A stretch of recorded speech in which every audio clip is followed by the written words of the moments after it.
we go. Give me 1 second, folks. Let me just make sure we're good. All right, Facebook, we're ready to roll.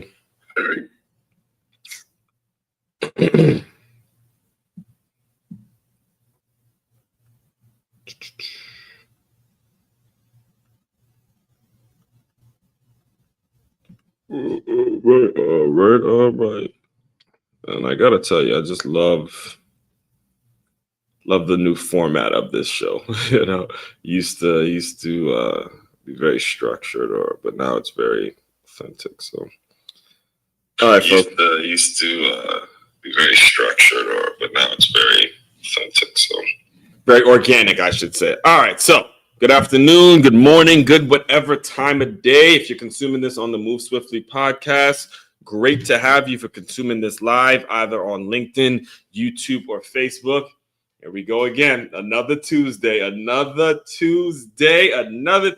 you're new around here, here's what we do every single Tuesday. We break down a top 5 Tuesday. I create a top 5 list of some sort, usually depending on the theme of the week. And all week, we are breaking down the numbers. We're breaking down the numbers, how to judge the numbers, what the numbers mean, what the numbers are all about. How exactly do you look at numbers and draw real conclusions? It is so much deeper than surface level stuff that the world tries to push on us. All right, so we're breaking down the top 5 ways to judge the numbers today. That's what we're going to break down today. Before I get started, let me just introduce myself to anybody that may be new to my world or new to me or new to everything I'm about. Just give you the introduction I normally give.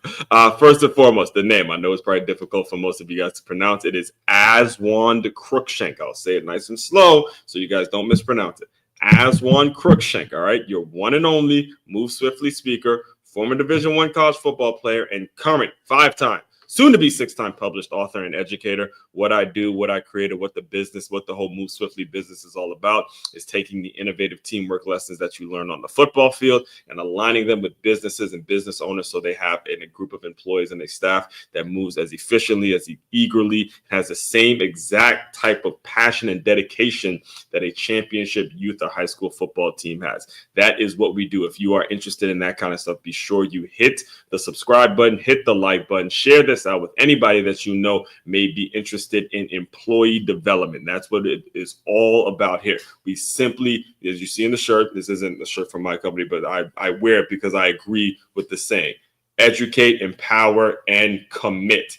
That is what we create. That's what we create for business owners when it comes to them help or dealing with a staff, trying to create a motivated staff, trying to create a motivated culture in which you get dedicated people. I cannot stress the importance of that. You need dedicated people, dedicated to something productive that you as a business owner can bring this person in. And then you say, okay, that person says, okay, I'm dedicated to doing this. So I may not like what you're telling me to do, but I'm going to do it because I have a level of dedication towards something. Dedication is really, really important. In fact, just because I'm staying on this for a little bit, I'm going to write this down. Dedication. We're gonna break that down. One of the themes very soon is gonna be about dedication. Might be next week. I already have the idea of what I'm gonna be talking about next week in my head. Maybe that'll be a 2-week process. I don't know. But anyway, you guys just saw, again, if you're new to me, you guys already just see how I come up with ideas and why I'm so consistent when it comes to putting out content. All right. So before we get into the top 5 list today, let me just get through a couple of announcements. I've switched up the way slightly switched up the way I normally do my announcements. So let's break it all down here. First and foremost, if you are in the Boca Raton area, I've officially opened up the boxing lessons back for business. I'm officially back in business when it comes to the boxing lessons, especially seeing that I'm doing this recording in the beginning of May. And as a teacher, I take some time. The summer months are always months in which you can either sink or swim. All right, straight up, you can either sink or swim.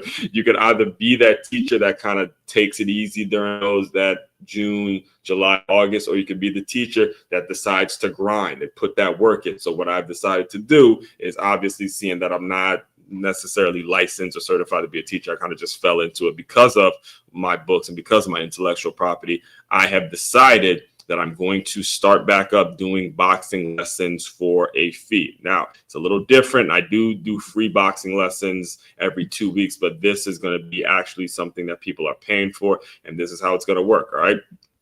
It's $25 per class.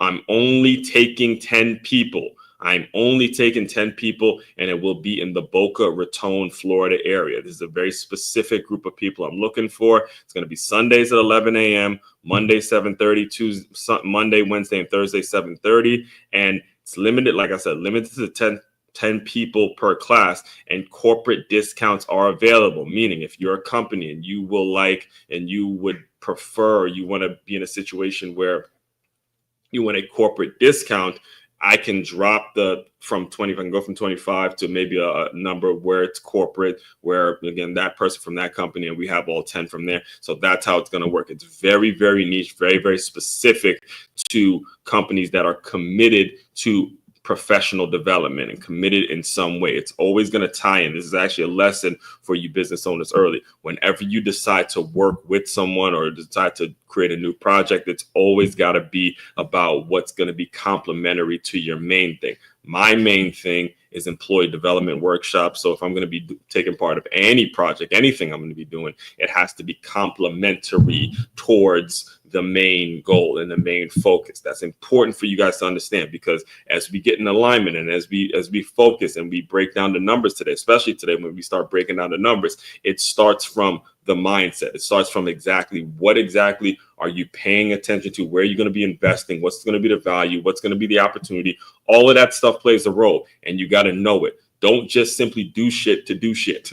All right. Don't just simply do shit to do shit. Don't just have it to have it, because then you end up wasting people's time, wasting people's money, and the whole thing just sort of goes to shit for you. But you got to really focus on what's going to be complementary, what's going to be the best move for not only just yourself, but for the people as well. So seeing that, again, I do what I do for you. Everything I do is for you business owners, for you folks that really struggle with turnover, really struggle with creating and figuring out how you're going to have a cohesive staff. I also created a free guide for you, free guide right now. Go to freeguide.makeyourmove.com. If you're a podcast listener, I am here on freeguide.makeyourmove.com.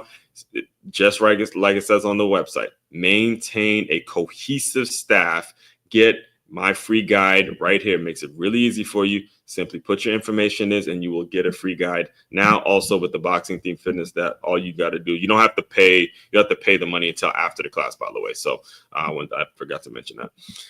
And so with the free guide, again, here are the tips. I create a 10-step process that you can use right now to build out your staff. And here are the things that you will be getting. Number one, you need to be establishing measurables, which we're going to get in. We're going to get into today as we go through the top 5 list. Also, there needs to be professional distance. One of the things that I've seen quite a bit is folks who get too close to their staff, get too close to employees, get too close to the people that they work with, that by the time it becomes to make difficult decisions, whether it is letting the person go, whether it is deciding, hey, I'm going to replace that person with some new technology, whether it's AI or some bot or whatever it is, it becomes hard because you haven't made sure you've established a professional distance. And number 3, productive environment. A productive environment. You have got to have that. You cannot have people in your office or in your place of business that are just sucking up the time and just energy drainers, just dead weight, basically dead weight. You don't want that. Trust me when I tell you, you do not want that for your organization. All right. So that's all I got for the announcements today. And we're going to get right into what it is, what today's topic is all about. And I want to, before I get into the article, I want to just kind of give you guys a quick recap of yesterday's show, yesterday's Make Your Move Kickoff, Monday's Make Your Move Kickoff question, and remind you of that tone, remind you of exactly what I was saying, remind you of some of the things that we learned yesterday in regards to what do the numbers actually say? Like, seriously, what do the numbers actually say? What is it about the numbers and how you're judging them in your own mind? What do they say, and how do you interpret what they say? Because for me, it's all about it's all about how many times a person is trying. All right. It's all about how much time a person is spending really focused and dedicated to their craft. How long is a person willing to live in a situation, live in a difficult situation in order for their long-term goals and their long-term plans and the things that they want to do with their business or their career to survive, because they know, hey, they need the money. Are you willing? I'm going to put the question out there. Are you willing to live out of a damn car for however long it takes until your business actually goes to where it is you want to go to?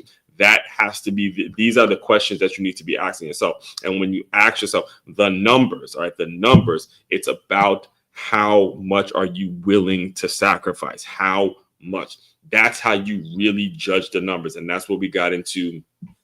That's what we got into quite a bit yesterday. So as far as today, as usual, what I do is I take the theme and then we break down a top 5 list. And if you're not following me on Medium, make sure you're doing that now, because what I'm really thinking about doing and considering, and it'll probably be with some of the business owners that I work with or that are interested in employee development. But if you do follow me on Medium, currently I'm working on book number 6, so I'm kind of scrimmaging it in my mind, trying to figure out what the details will be in terms of possibly, giving a free book from the new book that I have coming out. It's called How to Be a Wintrepreneur. The pre-orders will be ready sometime around football season. And if you're following me on Medium, what I'm thinking about doing is sending out free copies of the book to my Medium followers, depending on how it works and stuff like that. So we will see, as you can see here on Medium, and Medium's not like most social platforms. They're actually meant for readers, people that do like to read, people that do like to gather information. And there's a strong sense there. As you can see, it's member only. So you got to be a member to be able to read these to read these articles. It's not going to be like LinkedIn. That's why you see me more so posting articles on Medium and not as much as I used to on LinkedIn, because these are actual members. These are people that are paying something to, be a part of Medium, and they're actually reading the material. And one of the cool things is my Medium account is actually monetized the same way as YouTube, and that was actually a big part of the reason. That was a big part of the reason I put this book out. Actually, that was a big part. Once that happened, it was a big part of the reason that I put this book out. And then the complement to this book would be Wintrepreneur, being a Wintrepreneur, because I played for 2 college programs. One was a Division II program. The other one that you just saw, Stony Brook, is an FCS program. And I got in the game, literally got in the game, maybe 5 plays. All right. But I still ended up with 3 rings. I still ended up with 3 championship rings. And, I was that player that always was a scout team player. I was a scout team player. And I was always the guy that was kind of always, ready to go coaching, because I knew playing the game, I knew that college was going to be my final stop as a player. So I was prepping my mind in terms of how I could see the game, how I could break down the game, even if it isn't coaching per se. I always knew I was going to be doing something of this nature, in which I was going to be using the game to teach somebody how to do something, because the game teaches you so much. It teaches you so much. It teaches you exactly how people are, how things work, how society works. I mean, I'll tell you now, and I'll dive into this a little bit more tomorrow morning when I record my Move Swiftly Thought. But my team, the team I'm a huge, like a psychotic fan of, is the Michigan Wolverines, Michigan football. And they were in the news all yesterday because Sherrone Moore, there was a self-imposed 2-game suspension to head coach Sherrone Moore because of the text messages that he deleted from Connor Stalions. And, 2 years ago, we can recall Connor Stalions, all the whole sign stealing and all that stuff came about, which again is fair. And I'll kind of give you just a brief, quick take on it now. I'll dive deeper into it in the morning, but it's fair. If again, as a fan, I'm a fan. I get it. So you're probably saying, "Oh, I was on your bias, yada yada yada." I get it. All right, but if they actually did something that created a competitive advantage, I'll come out and be the first one to say, hey, that was wrong. All right. I don't have an issue with saying that. The issue that I have about it is the fact that the suspension was served. They were punished. All right. And what happened that year? They still went out and won a national championship. So at this point, You just got to let it go. I don't know who's still stirring the stuff up or what's going on. When they went out and they went undefeated and they ran the tables and went and won a national championship, I don't exactly know what else you can do. All right. Let's say you had a whole playbook. Let's say you knew everybody's sign. Let's just play and say, all right, look, you knew everybody's sign, and you knew this one's playbook, and you knew that, and kind of style, you knew had all this information, right? Let's just say that.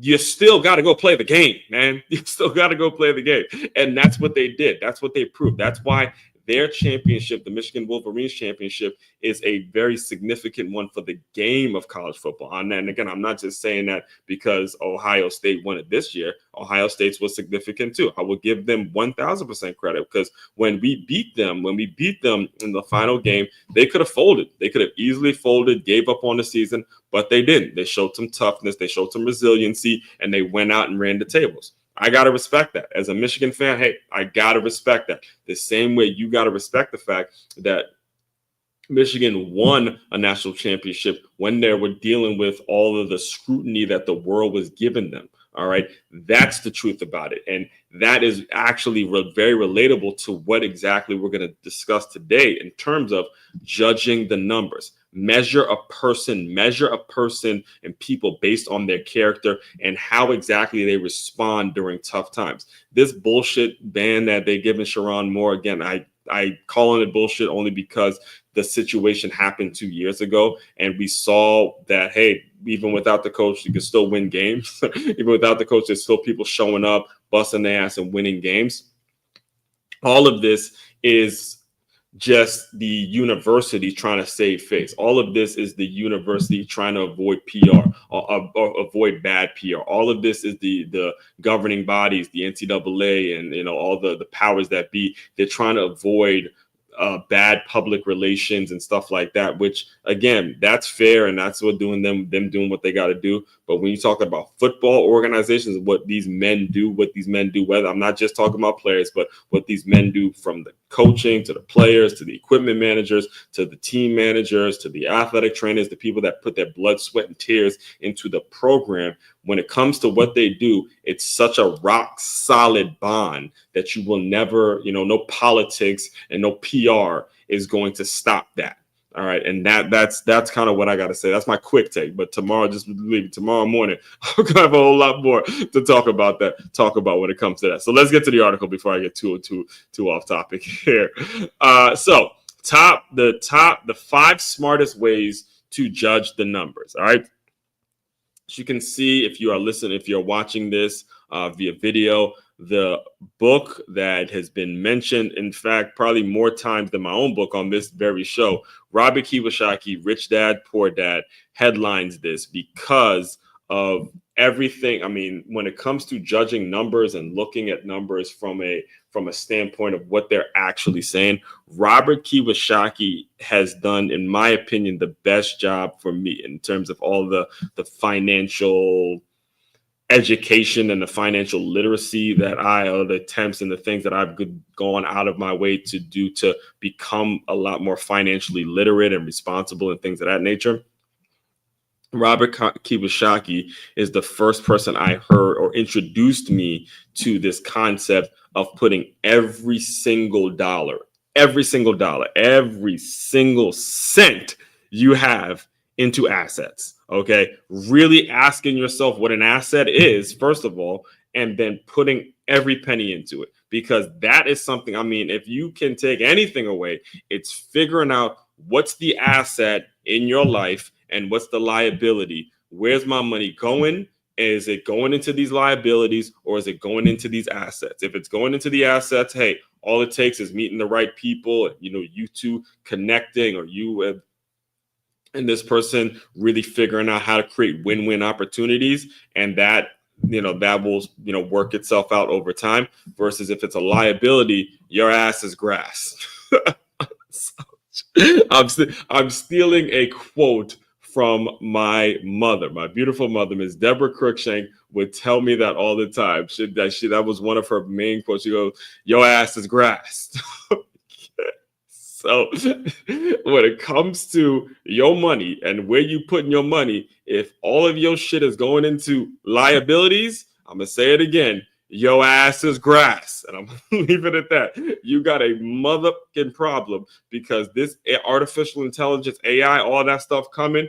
The shit is happening and it's happening now. And if your stuff is tied up into liabilities and your money's tied up into clothes and going club in, and you gotta be here, you gotta be kind of if it's tied up into shit that is just a liability, your ass is grass. So I'm gonna leave it at that. All right, read it from the article directly.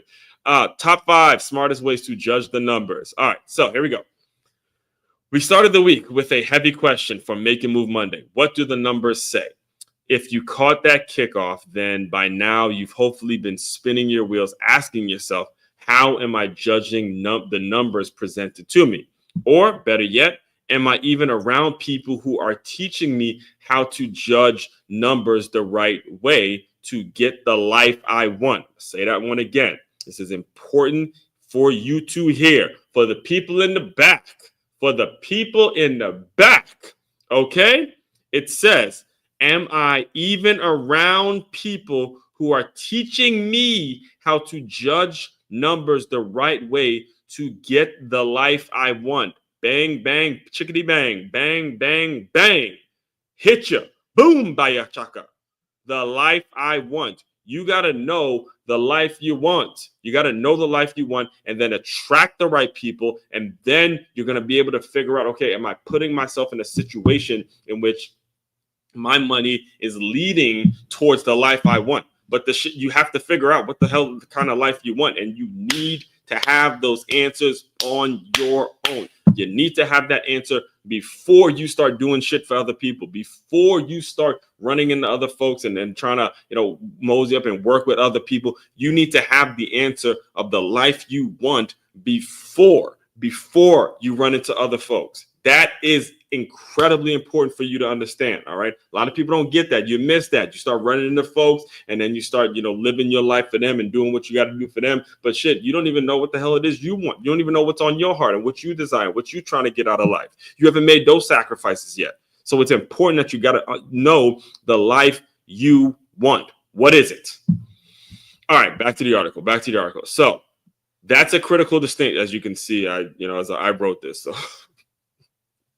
So certain parts of it, I write to introduce it, all that kind of stuff. So anyway, that's a critical distinction because in life, numbers are everywhere, but it's not the numbers that make the difference. It's how you interpret them. Repeat. It's on repeat, folks. It's on repeat. That's a critical distinction because in life, numbers are everywhere, but it is not the numbers that make the difference. It's how you interpret them. It's how you interpret the numbers, how you interpret them. So today, giving you the top 5 ways to judge the numbers with wisdom, perspective, and power. Okay, first and foremost, character. We're at the list now, folks. We're at the list. We made it to the list. I know I start talking, but these top 5 Tuesdays get me fired up. They come from a real place. All right, number 1. Character. Counting down the top 5 ways to judge the numbers. Number 1 is character. Here it is. Let's start with something that can't be measured on a scoreboard. Who you are when nobody's watching. Character is defined as the mental and moral qualities distinctive to an individual. Keyword, moral, as in knowing the difference between right and wrong and having the integrity to act accordingly. Too often, we judge people based solely on a grade point average, test scores, or the number in their bank account. And while those metrics might matter in certain rooms, they're not the whole story. It's a big lesson here, guys. All right, so stay tuned because I'm going to dive deeper into this. One of the best sales lessons I ever received came during my time at LA Fitness. My manager would review our production reports he would review our production reports and point to one column, new leads column, the new leads column, all right, and say, this tells me who's really hustling. You're going to hear more no's than yeses, But if you're still putting in new names every day, that tells me everything I need to know about your character. Effort counts, persistent counts, hustle is a number 2. If you know where to look, okay? Hustle and how much hustle and grind you got in you. If you know where to look, if you know how to look, you can judge that number. So it's sort of a contradiction because a lot of people you gotta really understand that. And why I started by saying, okay, character is not something that can't be measured on a scoreboard. Who you are when no. Let's start with something. Yeah. So let's start with something that can't be measured on a scoreboard. So yes, most of the time when we think about numbers, right, we're measuring it on a scoreboard, or we're measuring it in a bank account, or we're measuring it on a grade point average. But you can't measure character on a scoreboard, but there is a way of measuring it. All right. There is a way of measuring it. That's the stuff that they don't teach you in the school system, folks. That's the kind of shit that you don't get on your traditional education and conventional nonsense that they put your kids through and they poison your kids with. Character is something that can be measured. Character is something that can be measured. Say it again. Character is something that can be measured. And the story that I put in the article is very, very clear on the way how to do that. All right. So now most of the time it's usually in sales, right? Sales is the way that you're able to measure it because you see who has the ability to get told no, get their ass back up and say, I'm good.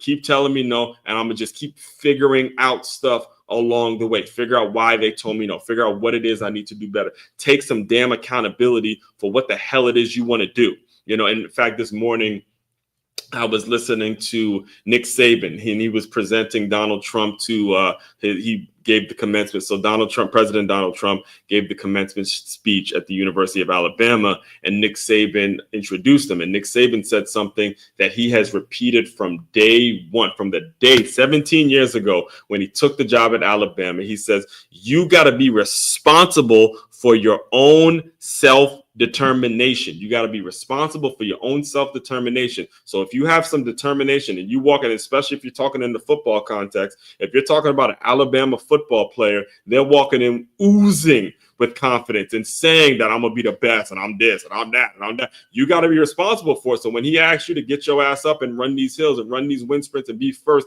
every single time, that's character when you know you have the ability. All right. So again, how do you measure? I want to make sure I'm on the record saying this because I can start rambling. I can start rambling on this. Like I said, so the manager, when I was at LA Fitness, I was fortunate enough to work underneath a manager named Dupree, his name is Dupree, and he would make sure, like, he was huge in the sales. I think now he's a V. Last I checked, he's a VP with the organization now. And he was a very active seller, constantly on it, always asking us, always staying on us. Did you make your calls? Did you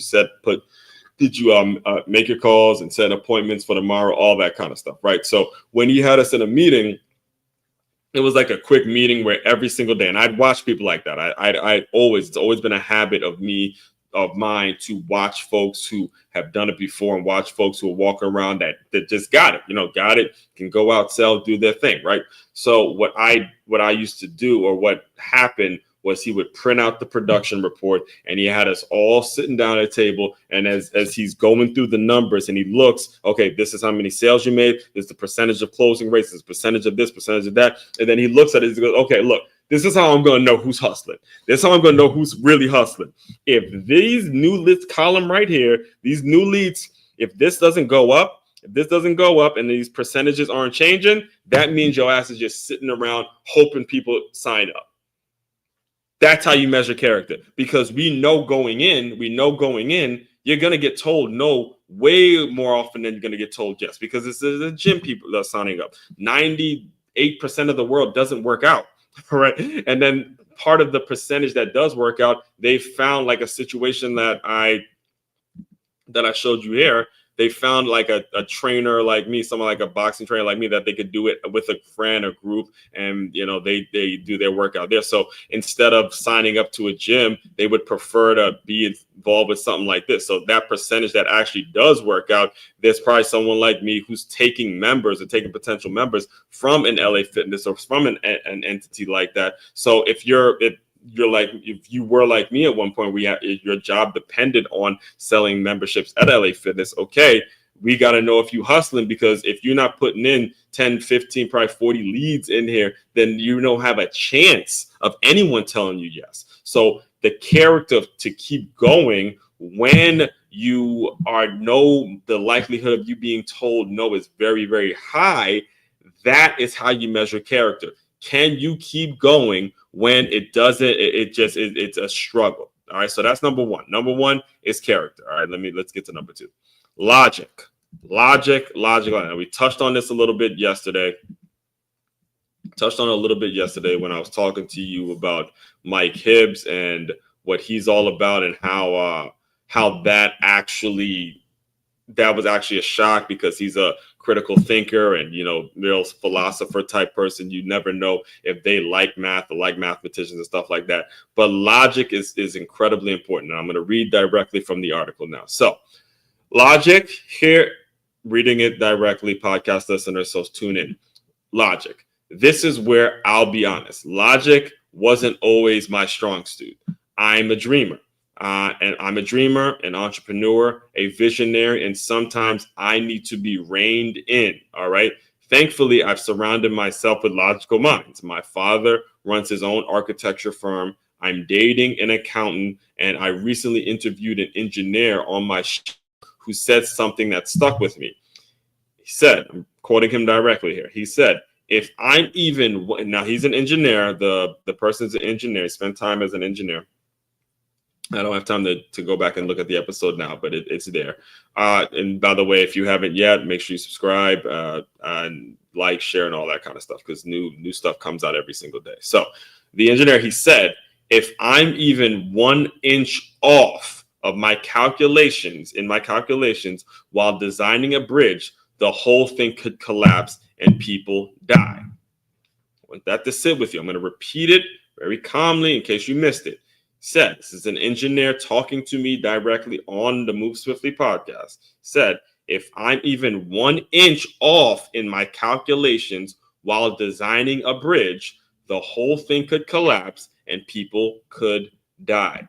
I grew up in Silver Spring, Maryland. I was actually already moved out here in Florida when the Francis Scott Key Bridge, I believe in Baltimore, had collapsed, and it cost the city, millions of dollars, and people were harmed. It was a horrible, horrible experience.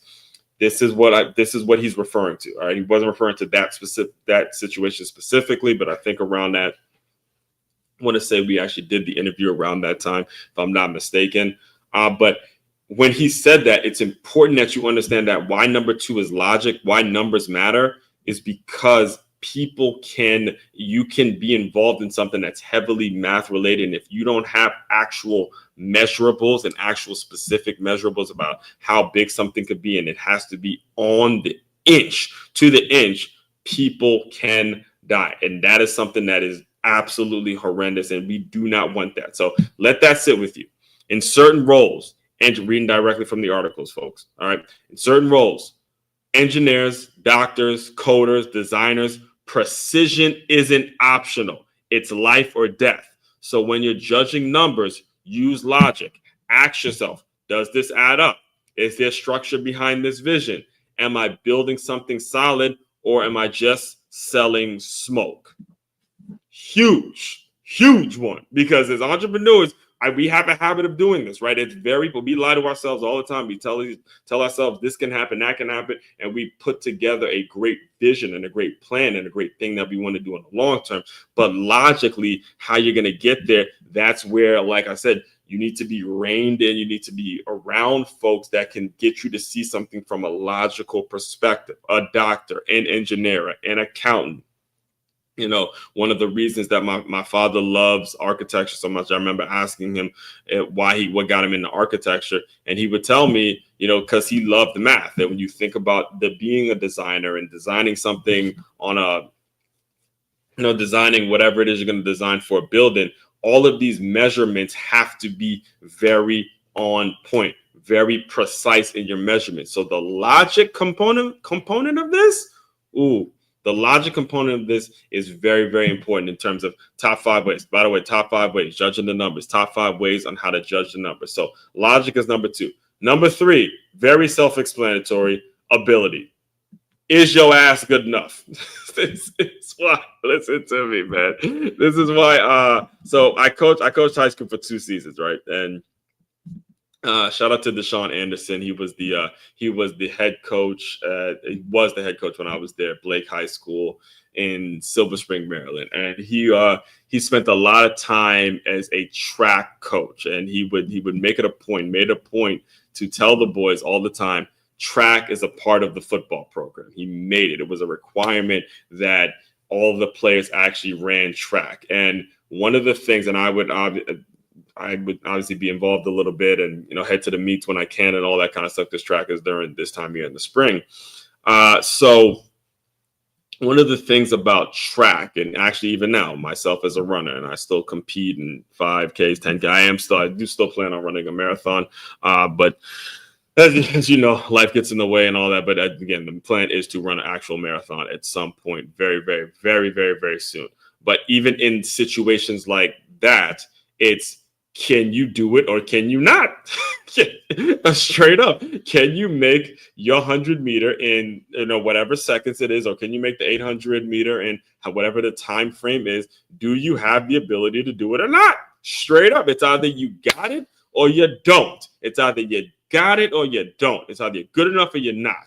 That's what I mean when I say ability. That's why the combine and the NFL combine, all of that shit picks up so much press and so much attention, is because they're able to simply judge by numbers. All right.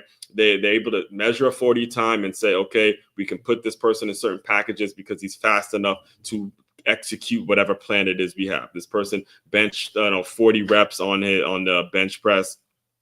It's a 225 and they benched it 40 times. So he's strong enough to carry out this vision, or carry out or be able to execute this bull rush, and he can throw somebody down. That's what we mean when you say ability. Is the mofo good enough? All right. That's what you got to ask yourself. So let me read it. So I'm reading directly from the article, podcast listeners. So let's not overthink this one.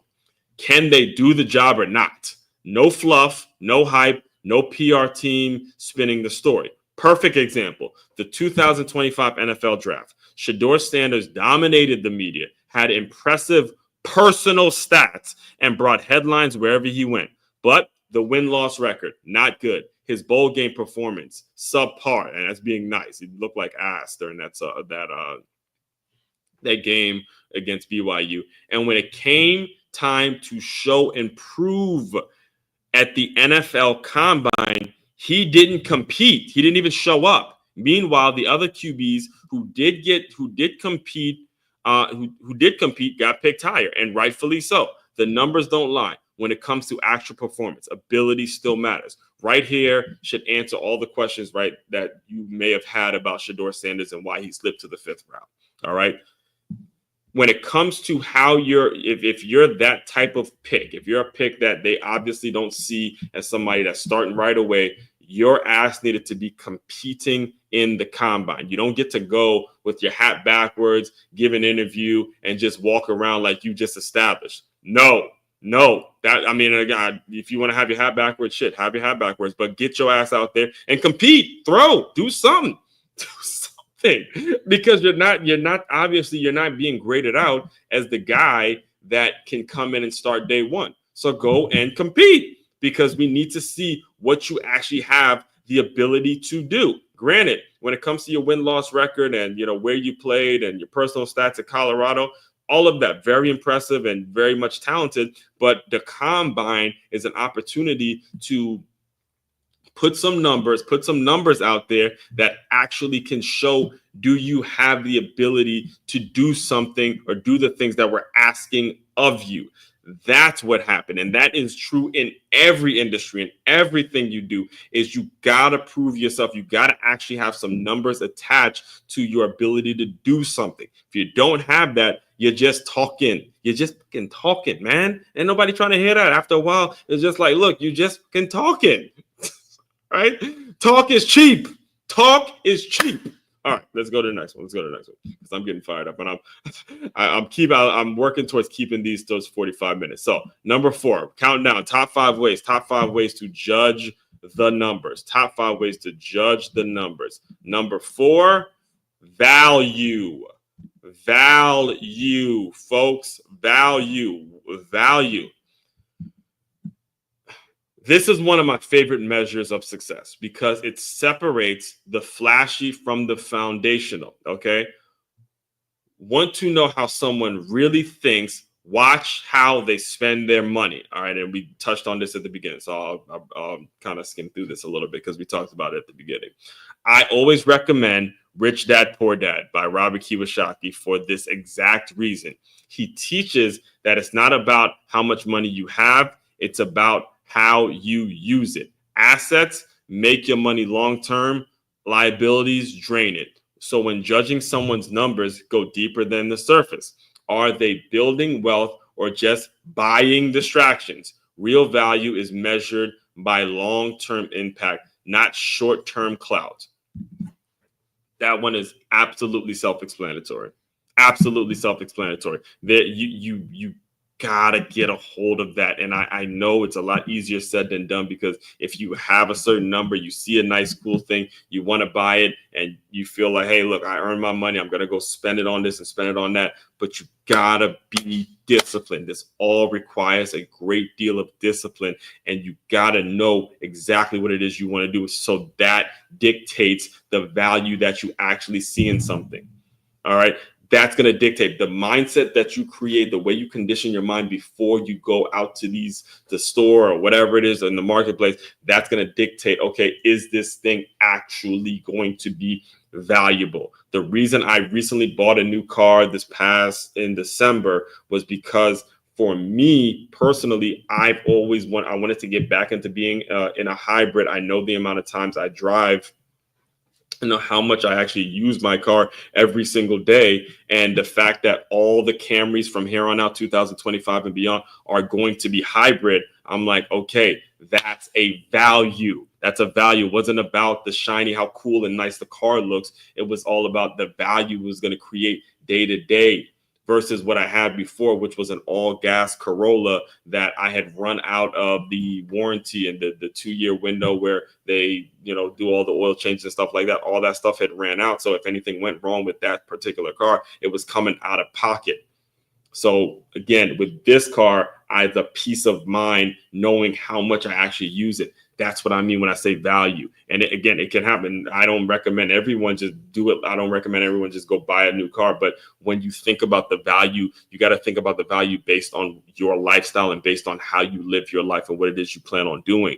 Me personally, I have to be able to, one day I'm in West Palm Beach. The next day, I got to be able to make it to Panama City if need be, if there's an opportunity. I got to be able to make it to Atlanta. I got to be able to make it to Miami. I got to be able to go from Miami and then, all right, maybe you got to head over to Fort Lauderdale. That's the way the lifestyle works when you're an entrepreneur and you put your stuff out there like that. But again, I'm not saying this because it has to be you. I'm saying this because you got to ask yourself what your lifestyle actually looks like in order for you to be a success. All right. Final one. And this one is kind of just a follow up from all 4 of them. So that's why, we could kind of wait. I'll close you guys out just with this concept. All right. So final one, number 5, the future. All right. If you apply the first 4, what we talked about, character, logic, ability, and value, the 5th one takes care of itself. Your future will be bright. So bright, in fact, I'm dropping the mic on this article and picking up my sunglasses. Get it? Bright. I'll need sunglasses. But seriously, judge the numbers, judge the right numbers, and you'll start attracting the right results. This is how you take control of your life, your team, and your growth. Period. Point blank. End of sentence. All right. When you break down this list was very much how you need to be structuring your life in order for in order for you to go and get the things that you are, like Nick Saban said, you're self-responsible. Your self-determination. Be responsible for your self-determination, character, character, logic, ability, and value. Take those four, and then number 5, that future is incredibly bright. But all 4 of them have to be working in alignment. They have to be working in alignment. All right. So, all that being said, tomorrow we'll be breaking down another Wintrepreneur Wednesday, where we are discussing a lot more on focusing on high ticket sales and how to really ask yourself, okay, if that's the case, I need to be making sure I'm committing myself to working with more high performing individuals and people that are really about high performing results. And we'll break all that down tomorrow. All that being said, the main website again, makeyourmove.com, is your one-stop shop for your teamwork and your self-development needs. Be sure to go there and inquire about the employee development workshops. As one Crookshank, your one and only Move Swiftly speaker, checking out. You guys continue to move swiftly. We will talk more soon.